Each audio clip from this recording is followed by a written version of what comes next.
Bharat Ratna doctor Bhimrao Ambedkar को कोटि कोटि नमन। ये कार्यक्रम डॉक्टर भीमराव अंबेडकर के जीवन पर आधारित है, जहां भारत की जनता के प्रति उनके योगदानों को पूरी सजगता से चित्रित और रेखांकित करने का प्रयास है। कार्यक्रम में दिखाई गई घटनाएं लब्ध प्रतिष्ठ पुस्तकों से ली गई हैं। इस कार्यक्रम के जरिए चैनल की ओर से एक विश्वसनीय, सजग और सकारात्मक प्रयास है कि डॉक्टर बाबा साहेब भीमराव अंबेडकर के जीवन की संघर्ष यात्रा एवं गौरव गाथा पूरे आदर के साथ घर घर पहुंचे और उनके योगदानों से सभी संपूर्णता में परिचित और आह्लादित हों।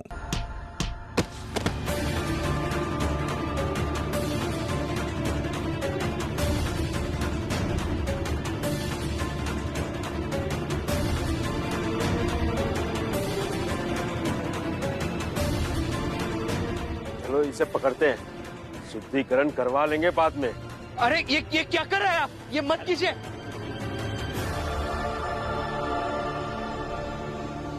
मन ही मनोरथ छाड़ी दे, तेरा किया न हो। पानी में घी कसे तो रूखा खाई न को।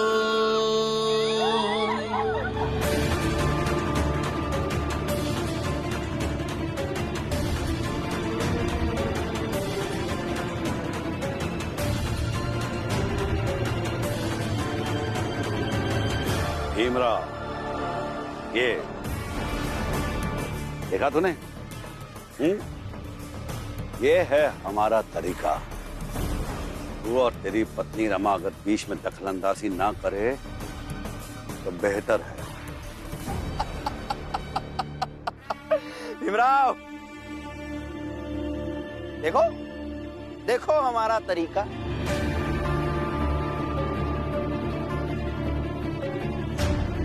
ये क्या किया आपने और क्यों किया? एक बार सोचिए तो सही, उनको कितना दर्द हो रहा होगा। नहीं, हम सही हैं। ये हमारे पति हैं।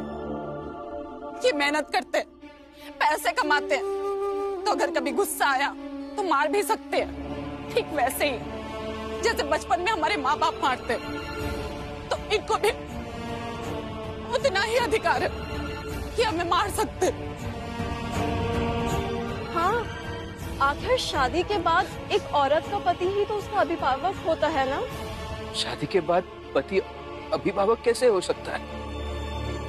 मंदबुद्धि, पहली बार सही सवाल किया है इसने। कमाल की बात यह है कि ये सवाल उसी विषय का है जिसे पढ़ने के लिए तू ये तख्ती लेकर घूम रहा है। तो जा और ढूंढ इस सवाल का जवाब। शादी के बाद पति अभिभावक कैसे हो जाता है? चलो, अभी हमारे चरण स्पर्श करो।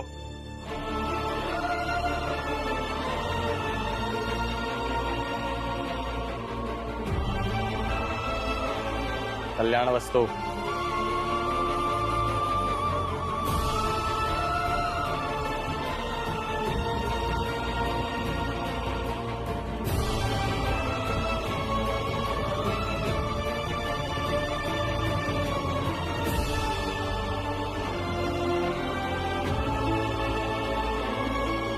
आपने जो कुछ भी किया है अभी गलत किया है। एहसास होगा, एहसास होगा आपको, नहीं तो आप सबकी आने वाली पीढ़ियों को एहसास होगा। अच्छा, तो अब तू हमें एहसास करवाएगा? चलो भाइयों, हम इसकी चाल में चलते हैं और वहाँ चल के समझाएंगे कि हम कैसे रहते और कैसे रहेंगे।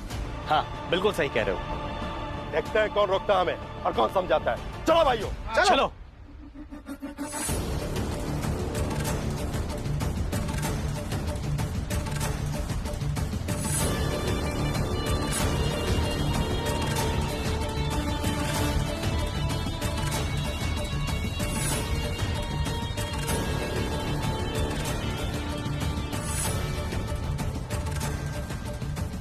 जाके दिखाओ भीमराव, अगर तुम्हारी पत्नी हमारी जिंदगी में दखल दे सकती है तो हम भी तुम्हें रोक सकते हैं। जाके दिखाओ।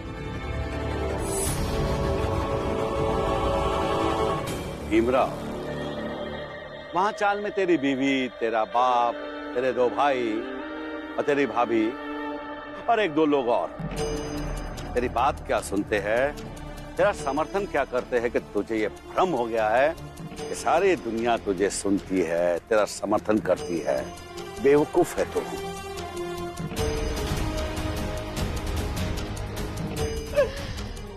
प्रचंड देव जी, देखिए ये लोग तो चले गए चौल, अब जो करना होगा करेंगे। लेकिन कमाल की बात ये होगी, ये भीमराव अब क्या करता है? चौल जाकर ज्ञान देता है या कॉलेज जाकर पढ़ता है? चाल जाऊंगा। चाल में मेरे बाबा, मेरी बुआ, मेरी पत्नी, मेरी भाभी, सब लोग हैं। मैं अगर वहां नहीं भी गया तो उनके साथ कुछ गलत नहीं होगा, लेकिन फिर भी मेरी जिम्मेदारी बनती है, इसलिए मैं चाल जाऊंगा। और फिर कॉलेज शुरू होने से पहले कॉलेज भी पहुंच जाऊंगा, ये जानते हुए भी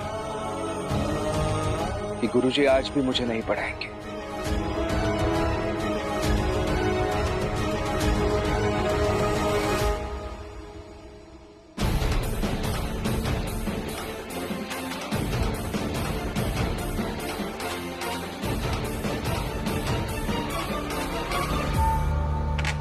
डालो बाहर, निकालो बाहर।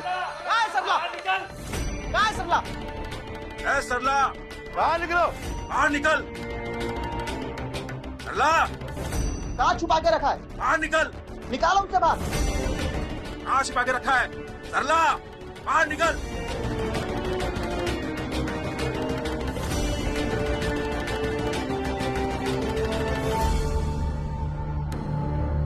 कौन है रमा भाई जो हमारे समाज की औरत को यहाँ लेके आई है?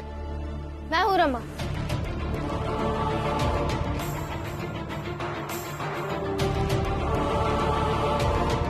गलत जानकारी मत रखिए आप। मैं किसी को उठाकर यहाँ नहीं लेकर आई, बल्कि आपकी समाज की एक औरत लड़खड़ा रही थी तो मैंने उसका हाथ पकड़ के उसे सहारा दिया है बस। सहारा देते समय अपनी जात भूल गई? हाँ? देखिए, पीड़ित व्यक्ति की सिर्फ एक ही जात होती है, पीड़ित। और उसे सहारा देने के लिए किसी खास जाति का होना जरूरी नहीं, बल्कि अच्छी नीयत का होना जरूरी है। हम बस 10 तक गिनेंगे। या तो सरला को हमारे हवाले कर दो, या फिर हम चाल को पूरी तरह से तहस-नहस कर देंगे।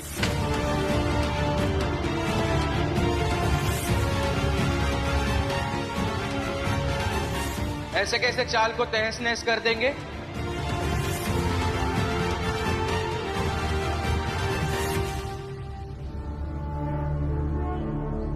दस तक गिनती पूरी होने दो, फिर पता चल जाएगा।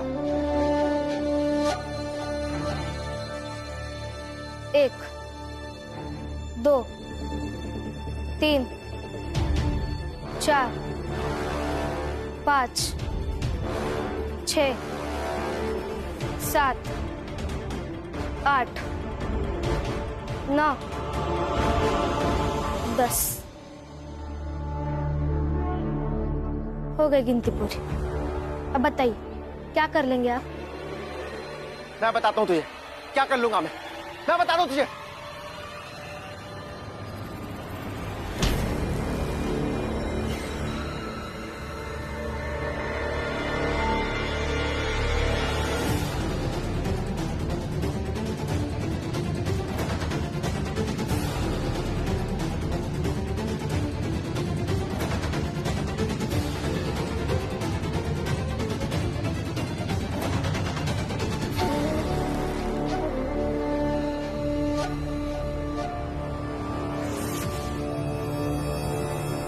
पत्नी है मेरी। भीमराव के सामने रमा पर कोई लाठी नहीं उठा सकता। छोड़, छोड़। नहीं छोड़ूंगा। लगाइए ताकत, छुड़वा लीजिए। छोड़, नहीं छोड़ूंगा। मारो इसे।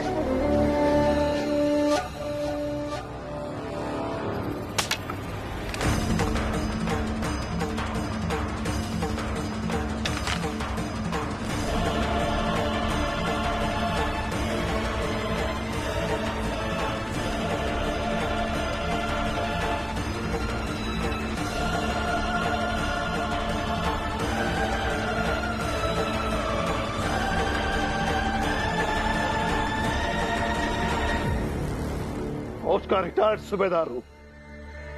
अब इन हड्डियों में बहुत जान बाकी है। देखते कितना दम है, अब तो झुका के ही रहेंगे। इस भ्रम में मत रहिए। अगर हम सब लोग एक हो गए तो ना तो आप इस लाठी को झुका पाएंगे और ना ही हमारी जात को।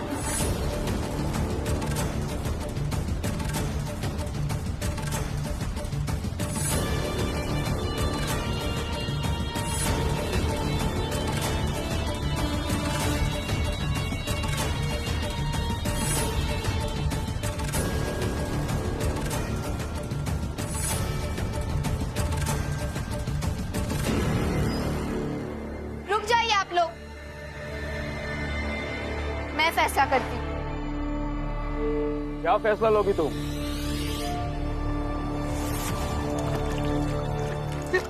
अरे ये क्या कर रही है आप?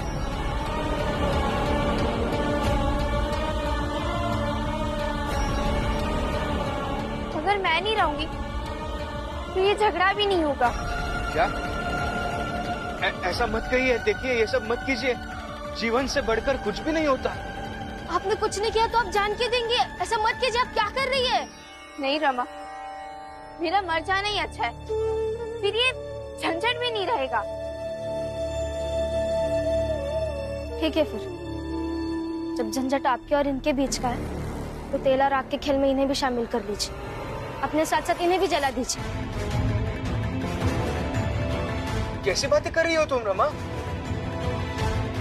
ये ऐसे आग लगाना, किसी को जलाना, इन सब से कुछ नहीं होता। ये सब मत कीजिए। तुम सही कह रही हो रमा, अगर मैं जलूंगी तो ये लोग भी जलेंगे।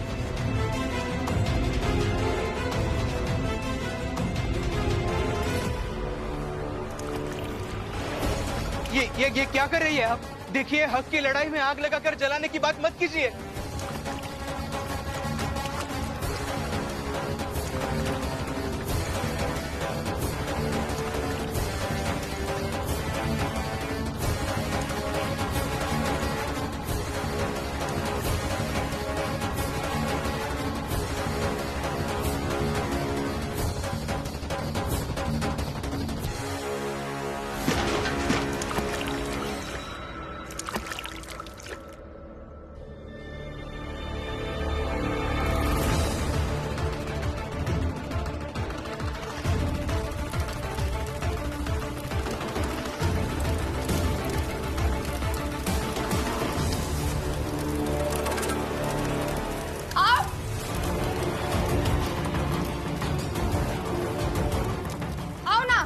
लेकर जाओ सब मुझे अपने साथ, लेकर जाओ।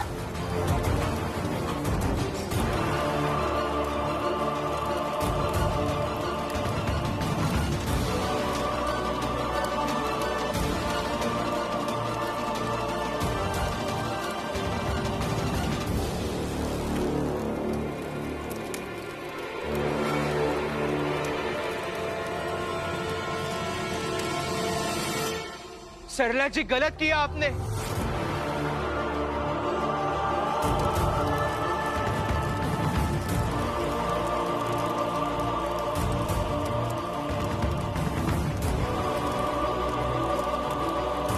ये अभी आपने जो कुछ भी किया ना, बिल्कुल गलत किया।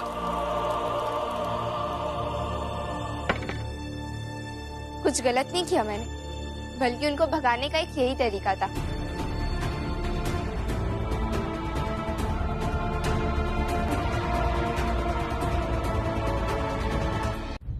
सरला जी जब तेल का डिब्बा लाई तभी मैं समझ गई थी कि ये क्या करने वाली है।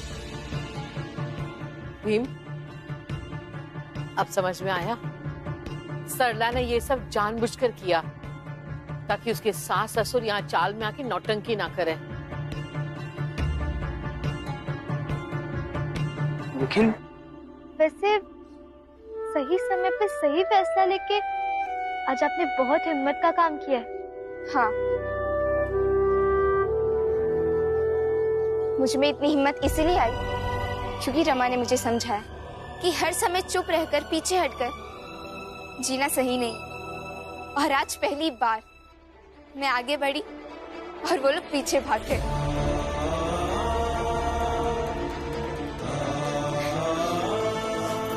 धन्यवाद रमा, मैं आज बहुत खुश हूँ, बहुत खुश।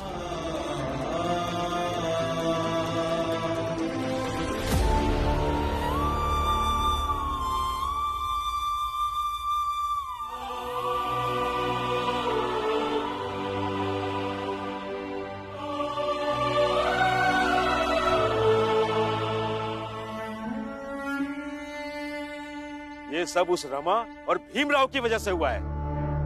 मैं उन दोनों को छोड़ूंगा नहीं। क्या हुआ? तुम लोग इतने परेशान क्यों हो? मैं पागल हो गई है मेरी बहू। हम सब के ऊपर तेल फेंककर आग लेकर दौड़ी हमारे पीछे। कह रही थी अगर मैं जलूंगी तो ये सब भी जलेंगे। और आप लोग ये सुनकर भाग आए, हाँ?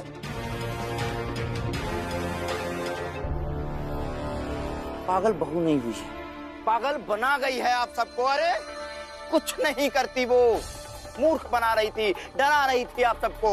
हम सब पे तेल डला है और आग लेके पीछे पड़ी थी और आप कह रहे हैं कुछ नहीं करती। भीमराव था ना वहाँ?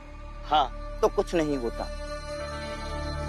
बहुत अच्छे से जानता हूँ उस भीमराव को मैं। आपकी बहू को क्या, आप सबको भी कुछ नहीं होने देता वो।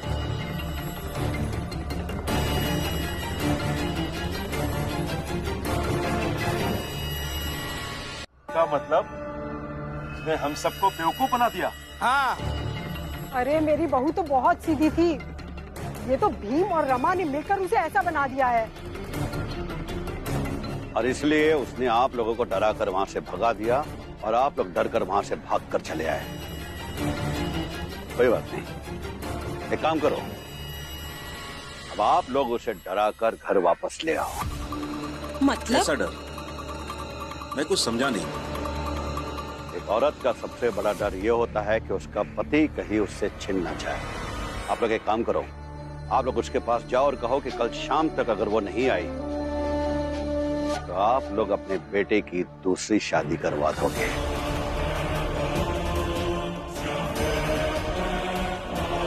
सुना? सबने सुना? और ये बात अब अच्छे से समझ लो। जो भी प्रचंड देव जी ने कहा है वैसा करो, शाम तक बहू घर आ जाएगी। फिर तो बेटे की दूसरी शादी की खबर लेकर मैं खुद उसके पास जाऊंगी। शाबाश।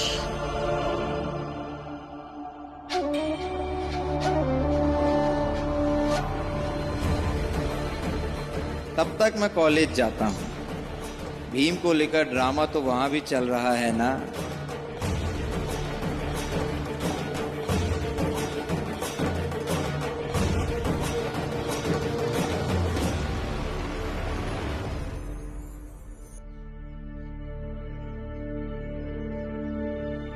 भीमराव,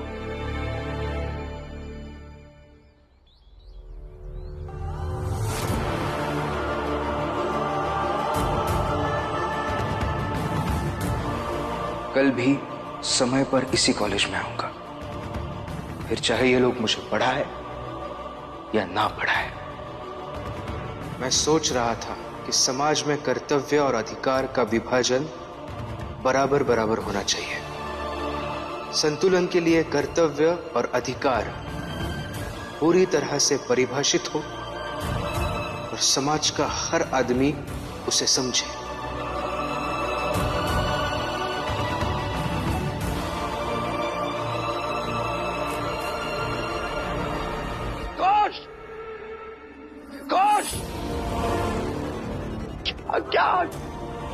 क्या गलती थी उन लोगों की? यही कि अपनी बहू को अपने घर लाना चाहते थे, शांति से अपना जीवन जीना चाहते थे। यही क्या हुआ? मर गए सरला के सास ससुर तुम्हारे षड्यंत्र में, आग में झुलसकर जलकर मर गए।